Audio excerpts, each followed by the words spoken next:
Well, all right. Hello and welcome to the Alpha Anywhere Demo and Q&A webcast, our first one of the year on January 2nd, 2019. Try to get that date straight for a while. My name is Dave McCormick. I'm VP of Product Management here at Alpha Software, and I am pleased to present Dion McCormick, no relation, who is our lead solutions engineer. Today, Dion has got a cool little demo to show you a little bit more about the Q&A. Not Q&A, to talk more about, web services using APIs. But he is here mostly for questions and answers. So please do type those questions into the questions box of the GoToWebinar control panel so that we can have an exciting and interesting session. Hello, Dion. Welcome back. Are you there? Yes, I am. Fantastic. Let me go ahead and make you the presenter. Okay. Awesome. And you'll have to keep an eye. It's we're in this southwestern cold front. Brr. Well, what's cold? What are we talking about? It's 40 degrees. Oh my goodness! Wow, stay in. Yeah, but it's wet and rainy, so that makes it worse. Come on, no, it's pretty brutal. Yeah, we're just not used to it. It's like throwing I don't know, something from South America into the Arctic tundra. It's just not working.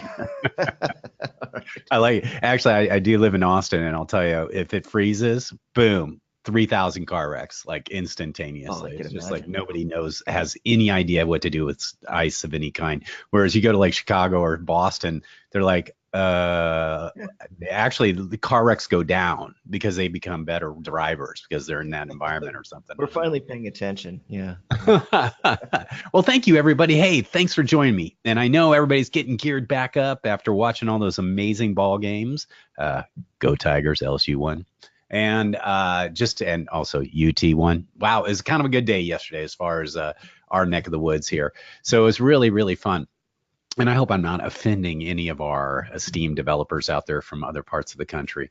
So we're gonna, start light. I do want to cover some interesting information about APIs. We're gonna keep that as a constant refrain because that's where the world's going. And in the immortal words of Wayne Gretzky, they said, "What made you such a great hockey player?" He said, "Well, I just made sure to skate to where the puck was going to be instead of where it was at that time." And that was his mantra. So that's one of the things we want to keep doing. That the development team is very, very busy and has worked hard in fact, if you go up and you'll see there's a new pre-release with some very intriguing new little features. Things keep moving along there, and we'll cover those a little bit later in more detail there as we go through from there. But as Dave mentioned, we're here for you.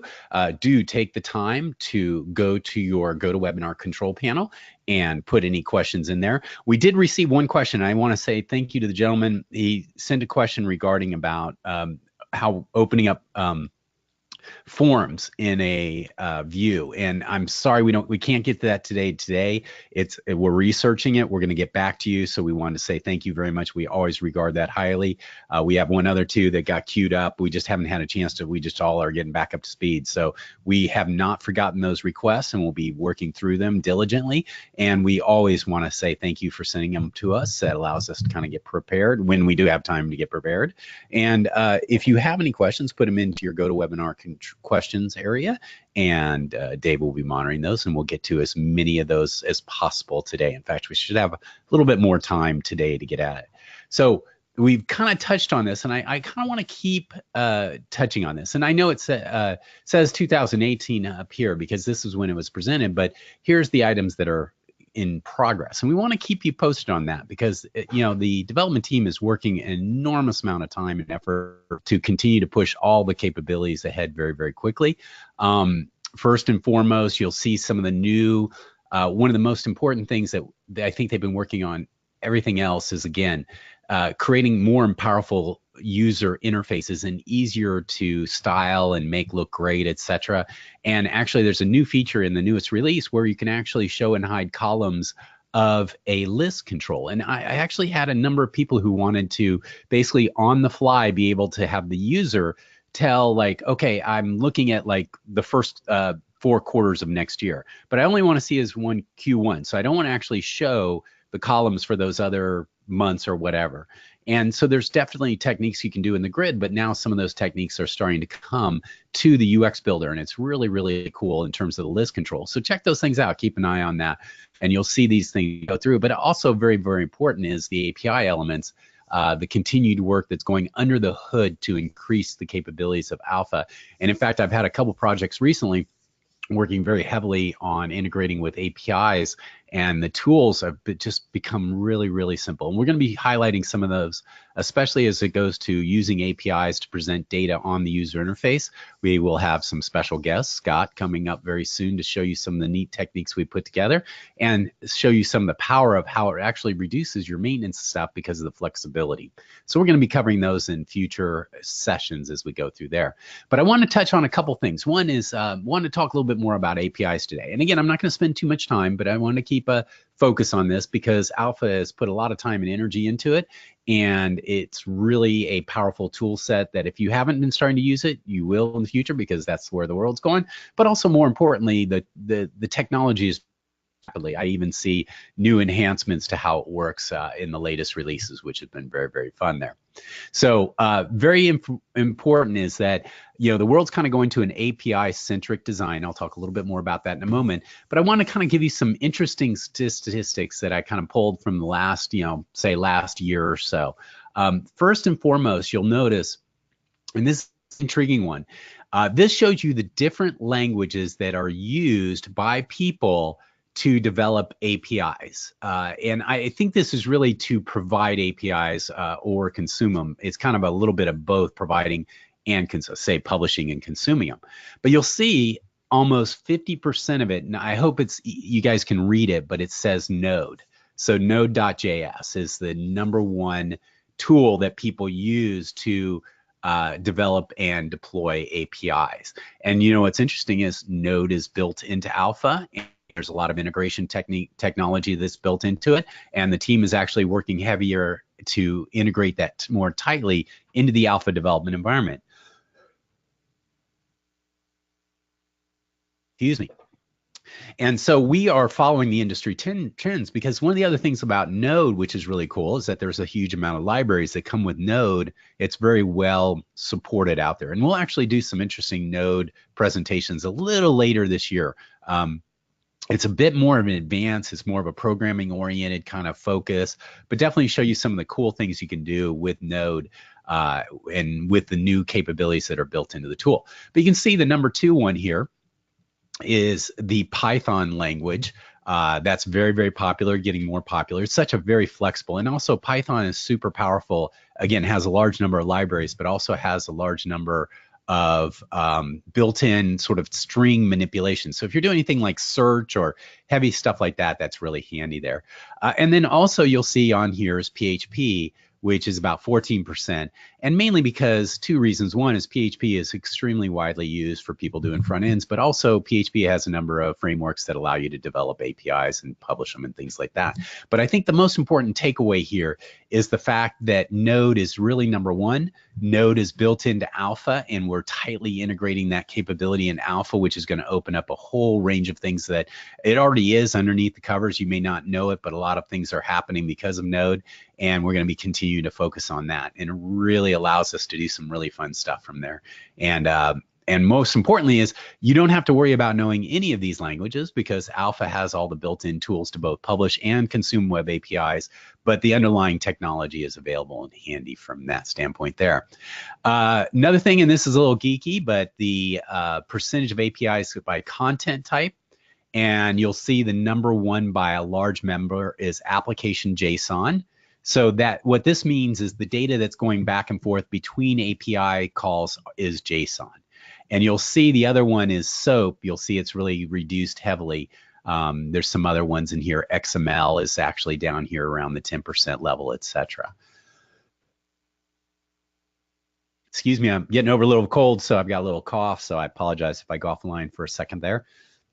Now, the other reason I want to highlight this is Alpha is really good at manipulating JSON for two reasons. One is that if you'll look, and we did this demonstration of the built-in XBasic SQL tools. It auto will read databases and generate JSON for you. There's a huge amount of JSON manipulation functions in Alpha.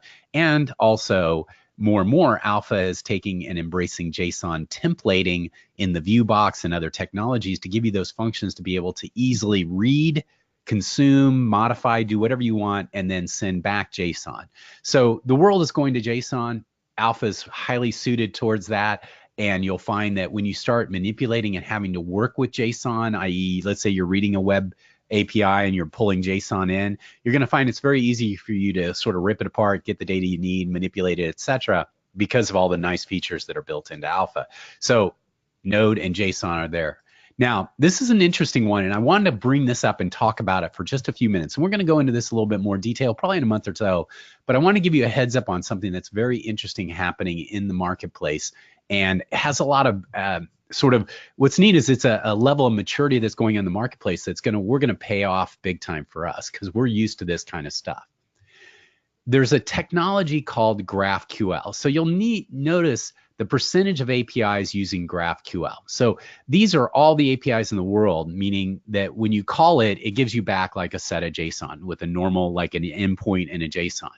But you'll see that about 6.31% of people are now returning or supporting GraphQL in terms of your API. And that's actually pretty good adoption, given that it's only been up for a year that it's available.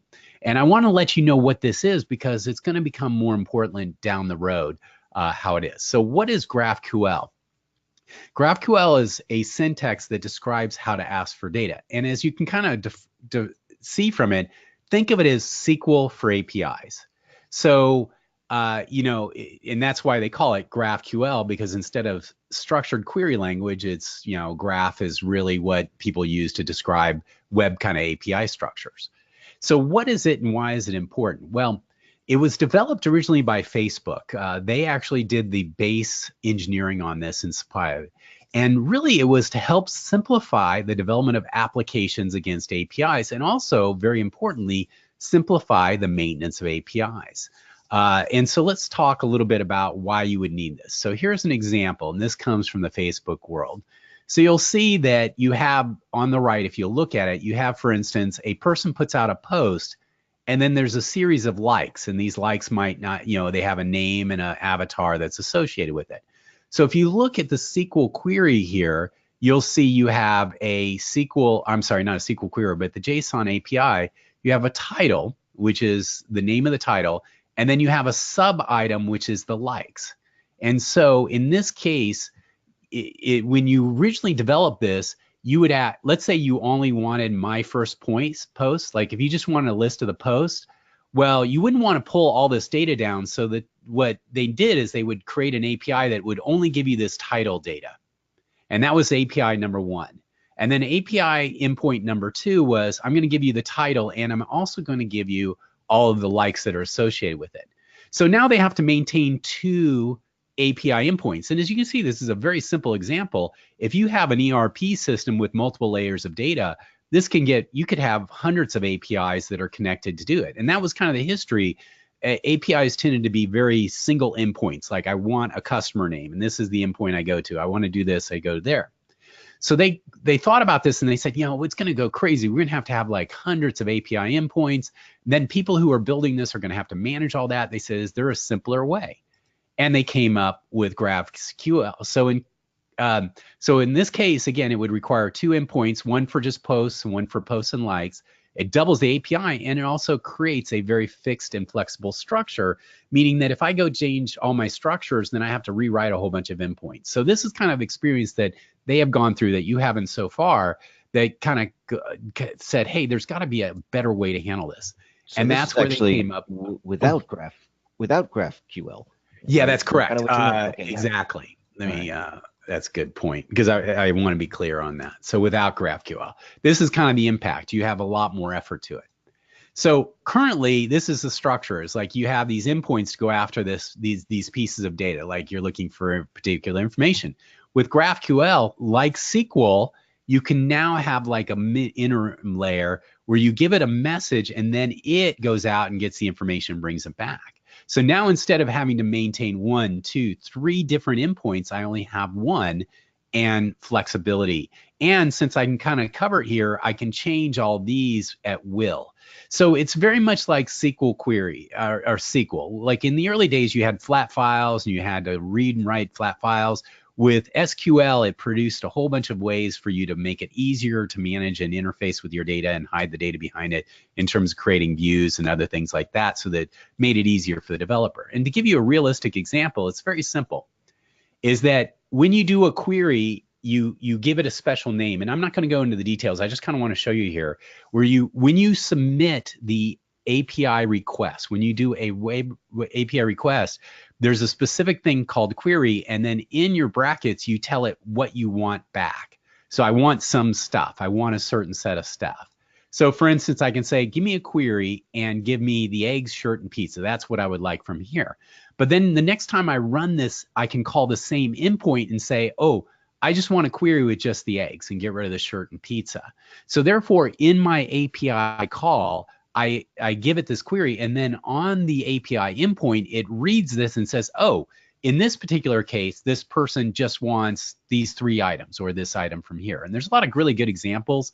I'll give you the URL for it. And again, this is a little bit farther down the road. I'm planting the seeds because this is kind of where the world's going towards.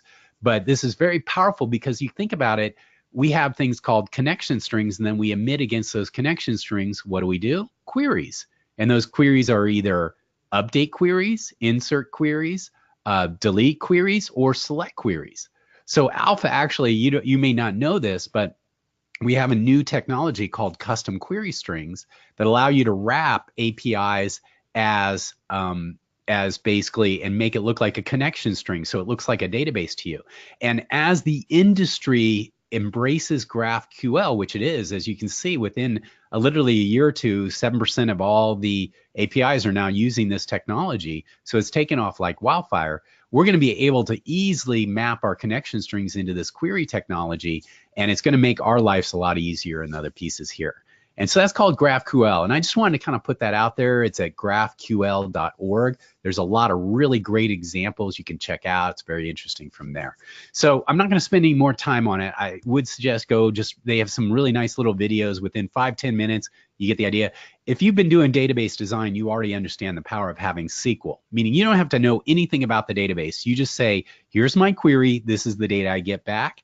This is the same concept as with web APIs. Instead of knowing 20 endpoints, you're going to say, call this endpoint and give it a query, and then it will return the data. And if you're developing a web API, you can embrace this technology so that when someone calls your API, instead of having 20 API endpoints for them to support them, you can just say, give me a query, and then I will dissect that query, get the data you need, and return it back into the API. So I showed an example. My goal is to kind of show a little better of example, but I need to train myself, so that could be helpful. But I showed how you could create a web API to bring back a list of customers to, you say customers and give me a set of customers. Well, the issue is maybe I want a subset of those customers. So how do I pass that information in? Well, this is where that comes in, is that basically in that API, you could put in there, say, basically a select statement saying, I want, from the customers, I want their first name, their last name, and their company, and I only want them in the state of Illinois. And so therefore, this enables in your web API that same kind of concept of as a SQL database. And so we're working on embracing this. We'll be doing some examples for you in the future. It's really exciting stuff. And the neat thing about it is that it's interesting. The industry started with all these API endpoints. It's very literal, very structured, and it worked, and it was very effective. But then they realized very quickly, like, wow, this creates a lot of maintenance. Wouldn't it be nice if we had a query language with like a connection string concept that we do there, which is kind of how Alpha works. So this really dovetails right into what we do from that standpoint here. So we're very excited about it. We're doing a lot of research on it. And again, that this website, you spend a little time there, it'll make a lot of sense. And what'll be nice is when you start going into developing hardcore API endpoints, which will happen sooner than later, you're going to have a lot of techniques and tech capabilities, and we'll have examples that are available for you at that time. And also when you start to go consume it, you'll notice if they support GraphQL, you're going to be feeling great because you're going to be going, this is just like a data source, and I can write queries to write against this endpoint to pull the data I need for my application and do the things that we want to do from there. So neat stuff. I wanted to introduce that to everybody. That's really what I had today. As you can see, a lot of a lot of advances going on in the industry. They're moving very, very quickly. Very API centric because it provides so many benefits to you as developers and to people who support systems. And we're going to be spending more time this year on that. We spent a good part of last year working on the basics of it, but we're going to show you some more real world examples and show you how you can use APIs both internally in your system to support other people, but also how you can use some of the basic capabilities in Alpha to do that. And you'll find, where we're seeing a lot of advancement in our case is that the transform system is completely surrounded by an API. And so we're able to do some amazing things with transform through that API that was not envisioned in the tool to begin with, because basically it's that building blocks that we can put together. So we're going to highlight some of those cool things that we're doing recently with the transform API. So with that, I'm going to turn it back to Dave and see if we have some questions that people have. And I appreciate everybody's patience as I kind of went into a little bit of I guess it's not practical, but it's, I think, intriguing, hopefully interesting information for you. Fantastic. So a question for you. I've also heard the term graphing databases or graph databases. Is this related to GraphQL or just a totally other concept? It's a totally other concept, meaning sort of. Okay, so the term graph is a sort of a mathematical term, and where if you think, and let me go ahead and go real quick here. Let's see, bear with me. Excuse me, I am doing there. So if you look at how, like for instance, a social network, actually, let me go ahead and put this here as a social graph. Let's go ahead and put, and I just want to, I won't spin there. So let me go to images and just show you an example image of here.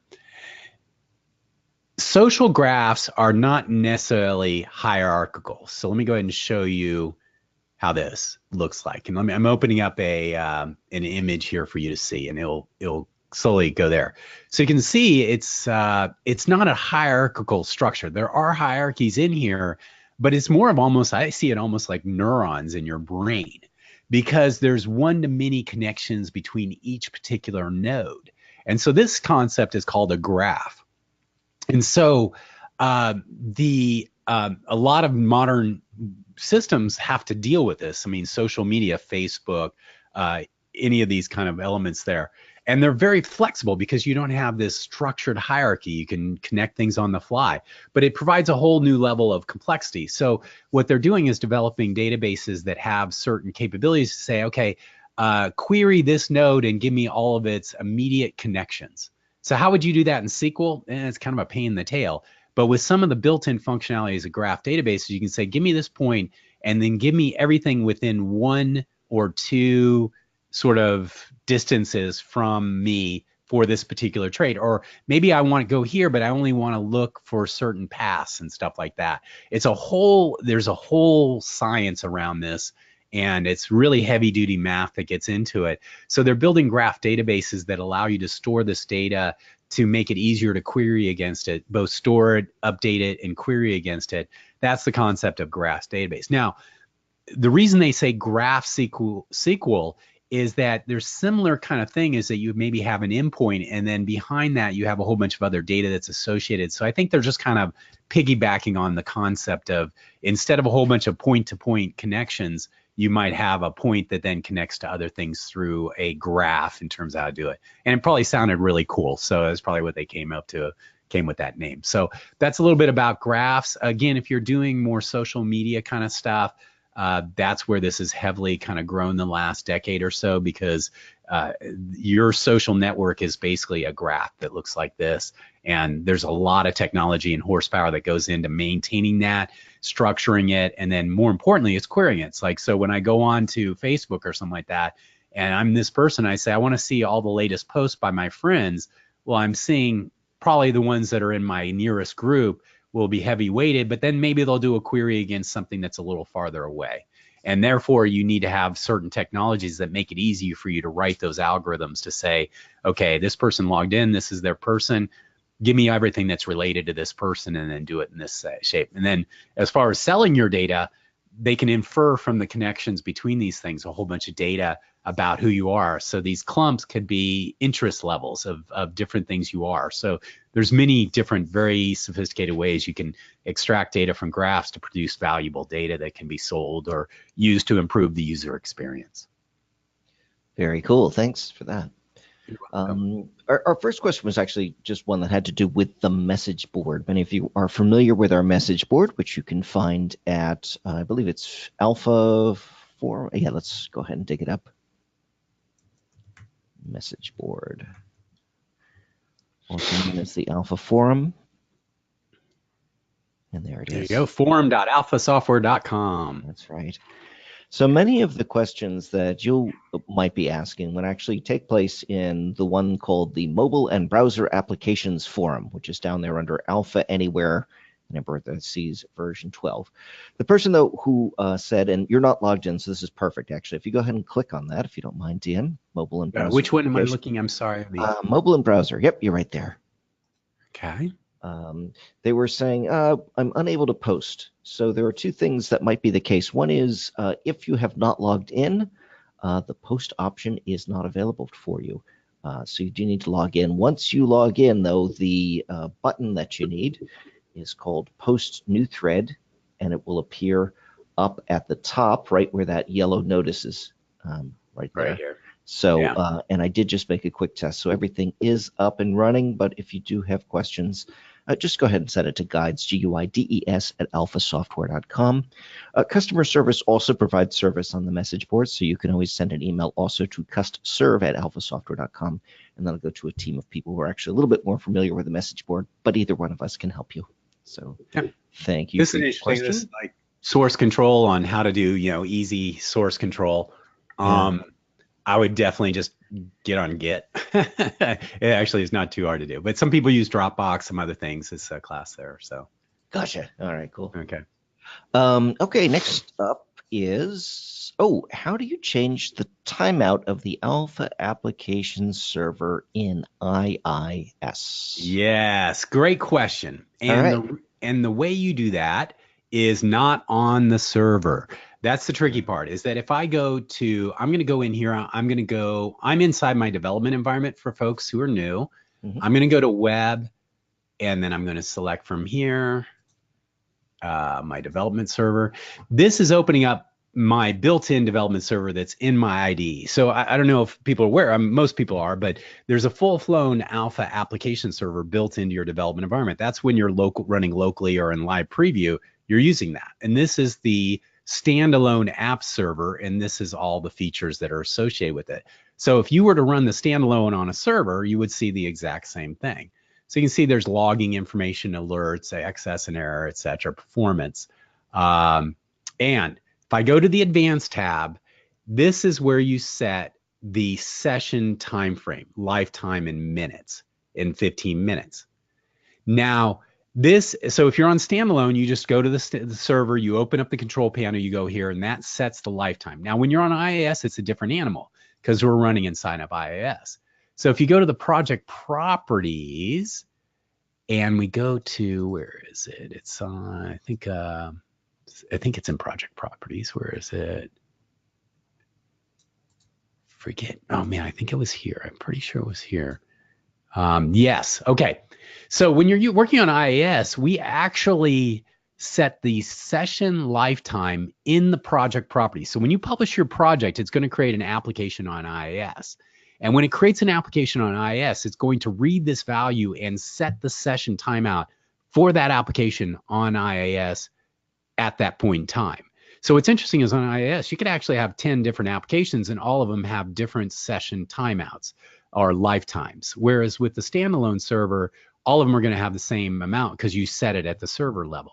So again, you go into your web project properties, locate the session lifetime, and this is also where you can set your default page. And you'll notice this says for IIS and Alpha Cloud only. and a few other little things here. So that's where you set your default page. So if you hit that directory without a A5W page specified, this is the page that it's going to grab right away. Then you can set up your session lifetime. So it sets it up. And again, it can be done on a per application basis. So it gives you a lot more flexibility on how it goes. Good question. Thank you. Very nice. And we have only one final question today, only halfway through. So we got to really stretch this out. I know. Sorry. You can read my Backblaze message while you're doing it there. Oh, that sounds like. So this one has to do with the ViewBox control. And the question is it possible to put a field in the template for the ViewBox control to capture data? And that is a great question. How would you get that data out of it? Would you use JavaScript, or how would you? Yeah, you would have to use JavaScript. And to be honest, I've had that same question. So what I would like to say is I would like to take that as an action item. Okay. To come up with and I'll actually talk to people who know things, who are like, I'm putting in my little air quotes. You know things, yeah. All right. People who are smart. I'm going to talk to someone who's smart about that. But yeah, I've had that a lot because, the ViewBox it would be cool if it was a two-way monster. It's right now it's more of a read only. You basically take the ViewBox and render your stuff there. But what's in a ViewBox, by the way, and if I go ahead and I think, do I have any? Why don't we just do a little overview? I'm just going to grab one here. Powerful control, and it is a super powerful. Yeah. Okay. There we go. I'm just going to drop in a ViewBox here, one of my demos. So over here on the left-hand side in the data controls, you'll see there's ViewBox. Now, very important is a ViewBox is a data control because it is connected data driven. So I'll go VB test. Okay. So I'll create that ViewBox right here. And then you'll have sort of a meta control, and it's got a little HTML and there's VB test. And if I double click on it, it's going to open up my builder. So there's some sample view boxes, by the way. If you want to load the sample view box, you can do that. Now, what's interesting is that, there's an example view box, which is actually like a keypad where you press keys on it, like, you're logging into your phone and it traps those key presses. But those are button actions that are going on there. So it's a little different from like a text box input. So I think that's where they're coming from, is how do I do it? But the view box, you can either define it as pure HTML, or what you can do is have it be data generated, meaning you set up HTML and then you connect it to data and it generates that data. So I'm going to go ahead and click data here just to show you there. So then it tells you, great, okay, you got this view box, you want some data, where are you getting that data from?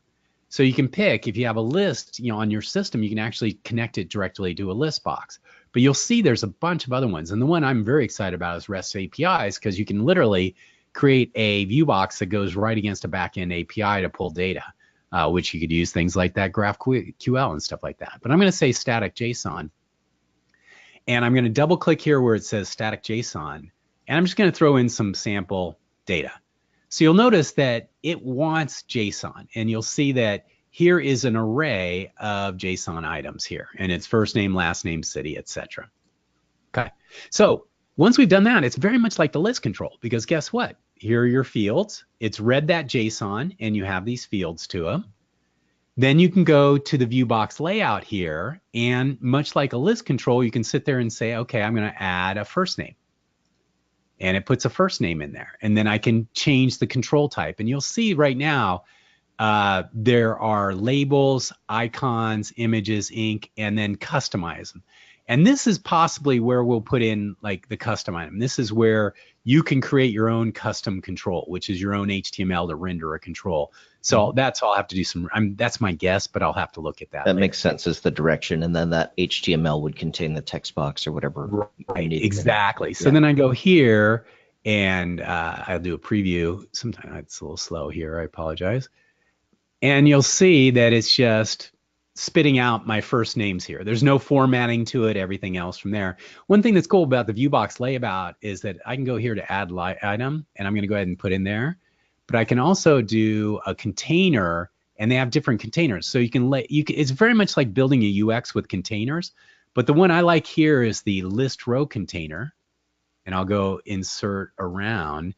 And when you do that, now when I go to preview, it treats it like a list. And check it out. It has like highlighting and everything. So one thing for people is that if you have a very lightweight scenario where you're not going to use a lot of the editing things of a list, you can recreate a list using a ViewBox. And trust me, it's going to be smaller and faster because it doesn't carry all the other weight of actually managing the data in the background. If you just want to present the stuff as a list and trap click events and things like that, that's the way to go. And that's by using what's called the list row container in your layout here. By the way, you can do freeform, so you can set this up as freeform and do it from there. So we'll do a little more research in there. Let me go ahead and add an item. I just want to see this real quick. I'm going to go data code, put last name, and I'll do it as a custom item. And it's not showing type. I'll have to go look into that and do a little research. It could be, I've got a pre-release, so it might be giving me a hard time on that stuff. So, but we'll come back to that. I think that's a fabulous because it might, for very lightweight kind of stuff, again, the list control is your go-to to do heavy duty offline data editing, but you may have a situation where you just want to collect a couple pieces of data and you want to use the ViewBox to kind of present the information you want and then just have a field you need to get the data back out. I'll find that out because that would be really cool and what you can do. Be neat. So now you went over. Yeah, very good. Thanks very much. Yeah, my All pleasure. right, we have kind of a cool question. This one just came in. Here we go. All right, so here's the scenario. This person has got a detail view. So I'm guessing they've got a list control, which has got a detail view associated with it. Gotcha. When they open up the detail view, there are CRUD buttons. In other words, buttons to make edits or deletes and so on, right?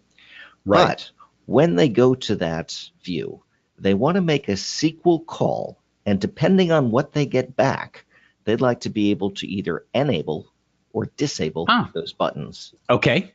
Yes. So maybe it looks into a list and says, this record is locked or something like that.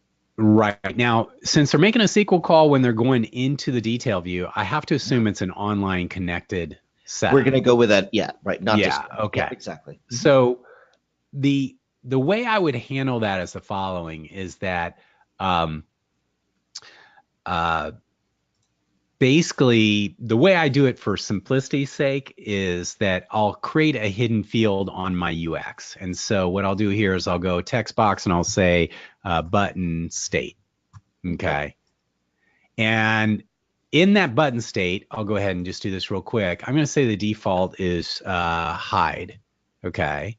And then what I can do is I can go to my other buttons here and I can say my client side expression is if field button state is not equal to hide. So basically I'm saying, behind the scenes, this is that state. And then, by the way, you can use other techniques. There's also, what's it called? Local variables inside there. But this way it's easy for me to test because I can show that button and look at it.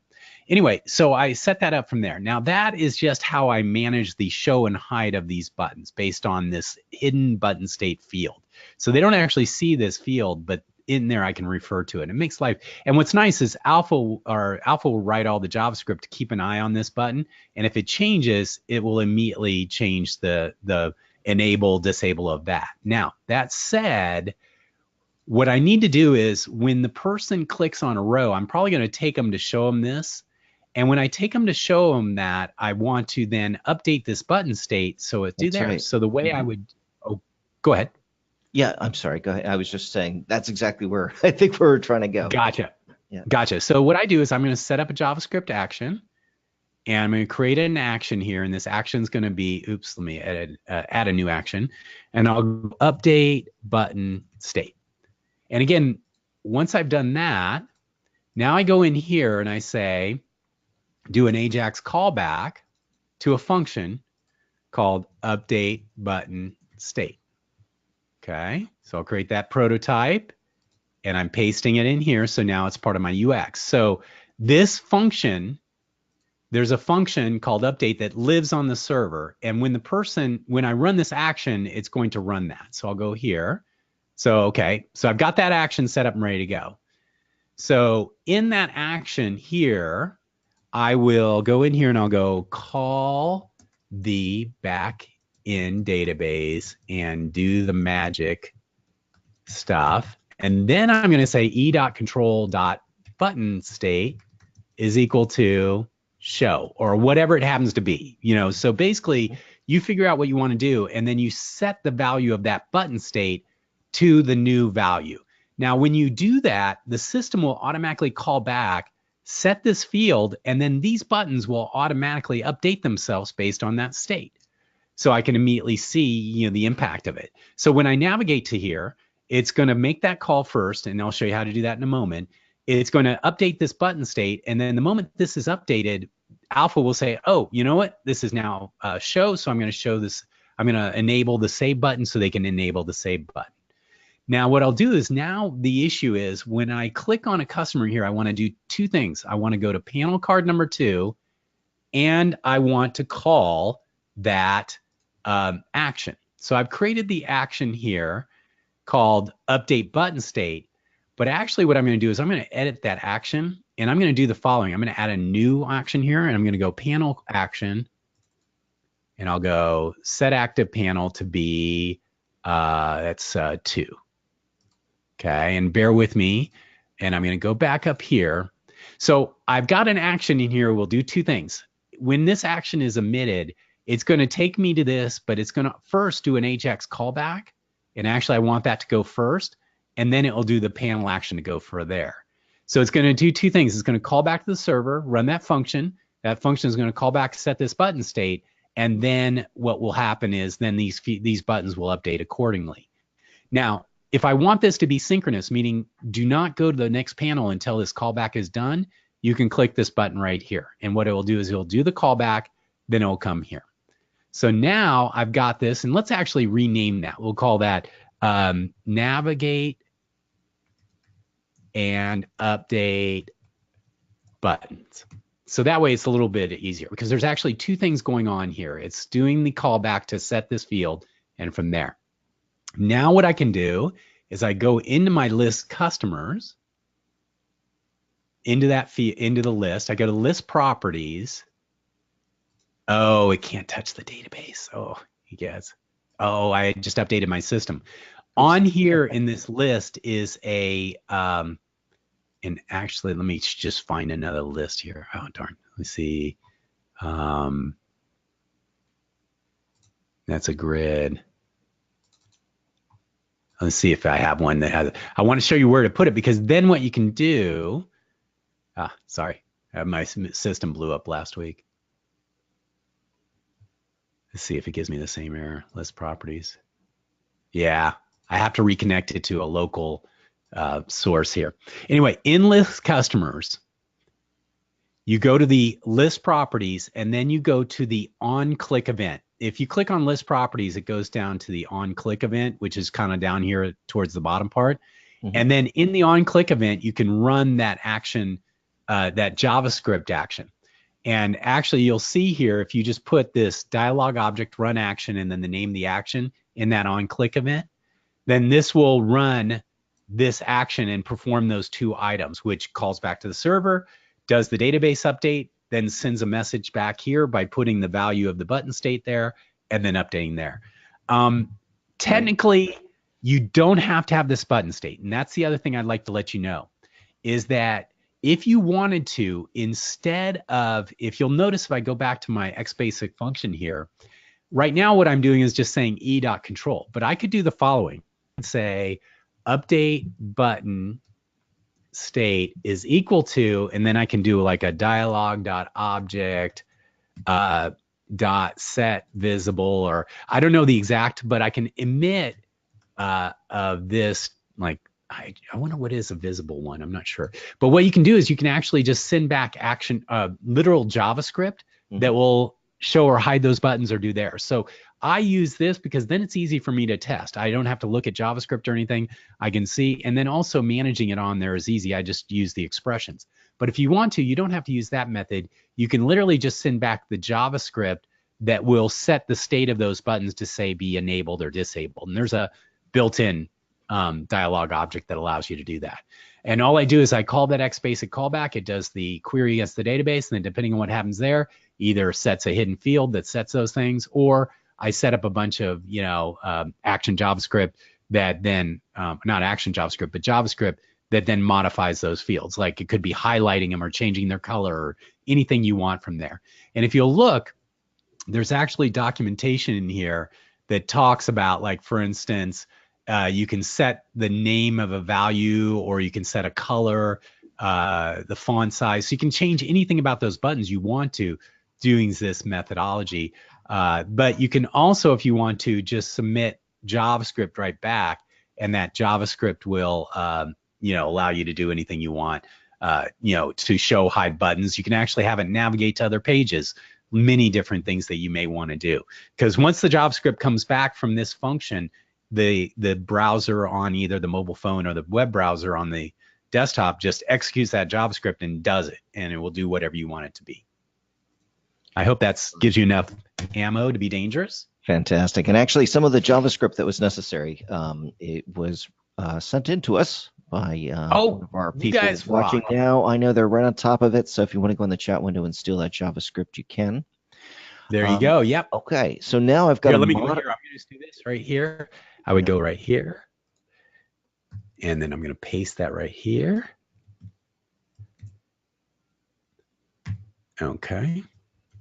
So you can see it's dialog set. And so first I got to give it the ID. So that's whatever that button is. What's the button here? Let's call it save. And the actual name of that is, the ID of that button is this. So you want to be explicit. And the way you can do that is you can put another button on here and run that JavaScript and work it here. Then once it's done, you can go back into your function and just paste the JavaScript that works perfect to do what you want to do there. And then the flag is at false. Let's say it's dot false there. Or no, it's false. It's got to be JavaScript. So, and then I'm not going to animate or do anything like that. So now what happens is that it's going to send this little piece of JavaScript back. In this case, it's going to hide that button. And again, what you can do is take this and run it right in the user interface first, make sure this works, and then just paste it here when you know it's perfect. And that's a great way. And then this way you don't have to actually have that hidden field. But the thing I like about the hidden field is that now I have this button state, I can expose it, and I can see when it comes back, what did the callback do? So it gives me some debugging, and it doesn't really cost me much in terms of a bigger app or anything like that. And now my buttons, instead of writing JavaScript, I just go in here and say, what's my current button state? And it renders that into the JavaScript for me. Yeah. Nice. Okay, related question. If you wanted to do something like this on a grid, you don't have to write the code for it, but if you could just show us, if you know, what events and stuff happen, like when you absolutely what events fire, and where could you do a similar thing with the buttons there? Okay, so I'm in a grid right here. Actually, that's not a good grid. That's a little too small. Let's go to my county grid. Okay. And I'll have to set up my database. So I've got my grid right here. And in this case, this has a detail view and things like that. So you'll see I have a detail view with these fields here. And if I run the grid, I can't because my database is screwed up. It would show basically the grid. And then when I clicked on one, it would open up this detail view here. So what you can do if you want to is you can create JavaScript actions. So you can create that callback there. Now, and then once you have that JavaScript action, as we did before, oops, let me go back here. So let me add an action. I'm just going to call one there, and I'll say test. And I'll just do something very simple. I'll go here. Now, notice in this case, it's asking me, well, is it going to take place on the grid view or the detail view part? In my case, the grid part. And I'm just going to show a message here. There's a subset of actions that are available, so I'll go ahead. So this just shows a message, does an alert. Okay, and then I want to, we'll go ahead and save that. Now I'll get that name of that action right here. So this is grid object, run action test, copy to the clipboard. Okay, now the important thing to do is when I want that action to occur, I can go to the client side events here. And you'll see I have like a billion ones here. So for instance, let's go ahead and type detail. So I think it's this one right here. Can detail view open? And and you can see this fires when the user tries to display the detail view for a road in the grid part. if the event handler contains return false, the event will be canceled. But guess what? I can go in here and run that little. So every time they go to open up a detail view, I can run that. And then I don't know how to hide and show buttons in the detail view. I'd have to do a little more research in there, but it's the same concept. You would either emit some JavaScript to do that, to change the visibility of your detail view fields, or what I would probably do actually is, yeah. So anyway, that's similar concept. Is you find when that event occurs, you trigger an XBasic callback, and then run that callback, and then emit some JavaScript back to then modify your view, whatever it happens to be from there. This one's a little trickier because the UX has it's all kind of components on there. Here, I'd have to figure out, how do I actually go into a detail view and say, for instance, I don't want to show that. How would I trigger the hide, or the, how would I set, for instance, the read only on this particular field? I'd have to do some research on there, but there's going to be some JavaScript that allows you to do that, because we use that underneath the covers. But again, what you want to do is, again, use your JavaScript actions here, then use this code to run it. And then what you want to do is go into your client-side events. And notice I'm doing it client-side, because then what's going to happen is, the moment they click on something, it's going to run this first. There are also server-side events that allow you to do things on the server side, but I think in this case, that's kind of a client-side operation from there. And as you can see down below, also, just to let you know, here is your documentation for all of the different things. So let me go ahead and click Insert Grid Method right here. And let's say hide. There's Grid Object Animate Hide. Allows you to hide an element on the page using animation. And you can click more information here, and it opens up the documentation. So this may be what I'm looking for here. What is that element? So you'd have to get somehow you'd have to get like a pointer to that element, like that button. And then you can use this animate hide or animate toggle, or things like here.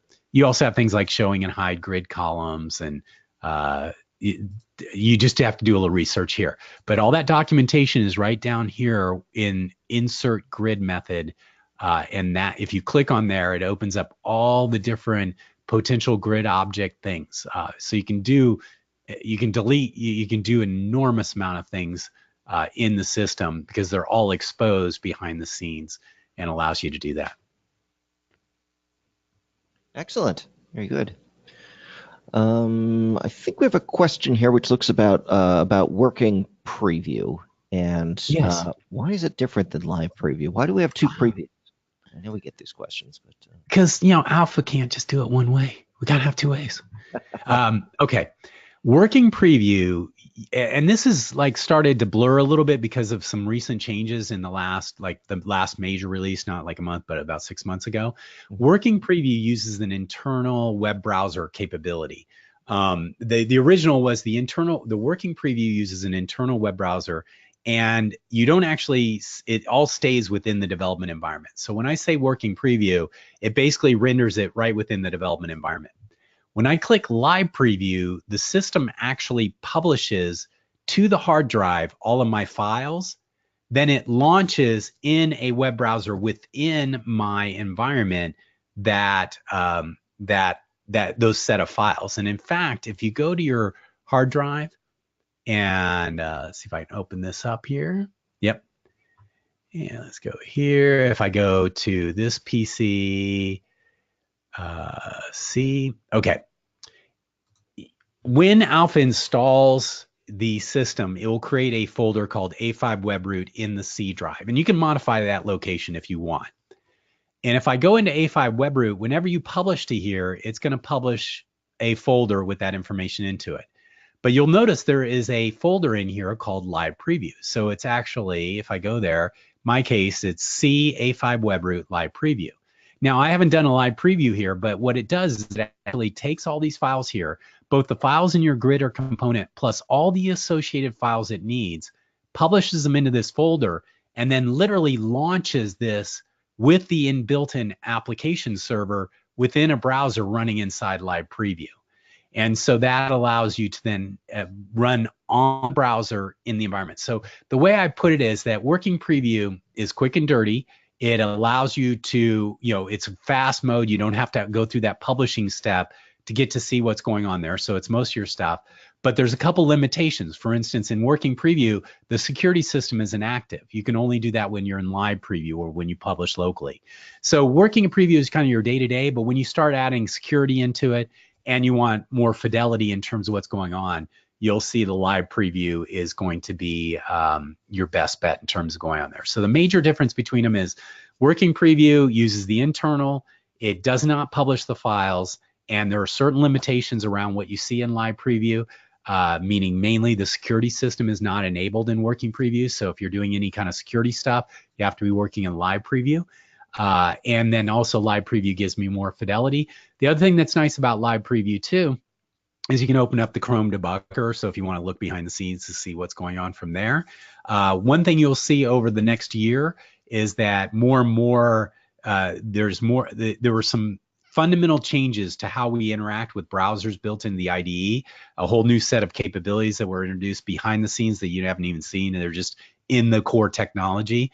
So we're going to be able to do more and more where you're literally editing the UX and you're seeing an updated version of it like instantaneously. So some things like that, we're kind of merging the world together. So those are the kind of pieces there. One other thing about working previews, you can detach it, which is kind of nice. The other thing about live previews, you can debug while you're in live previews, so that's pretty handy if you're running through code and stuff. But main difference is that publish. It publishes it to this folder, then runs it out of this folder using the development environment. So you'll see when you go to say live preview, it's going to say, do you want to do a fast preview or full preview? First time you do this, you have to do full because then it pulls all the files it needs. When you do a fast preview, all it does is take this component here and re-render it and send it out. So it's a little snappier there. So that's the difference between the two. Cool. And I know that's a bit, can be confusing up front. Also, with relation to session variables, it looks like I have a comment here that the working preview, I don't think allows you to use session variables. So if you're yes and no. Okay. So the answer is when you're in working preview, yes, there is. There isn't, but if you're in working preview, I can go into the server side on dialog initialize, and I can fake this out. I can say session.hello is equal to Smith, and therefore if I use context session anywhere in my UX or grid, it's going to pick that up and use it. But this doesn't, I've basically created it here. And in fact, there's a cool little feature, and I'm going to scroll down here, copy this.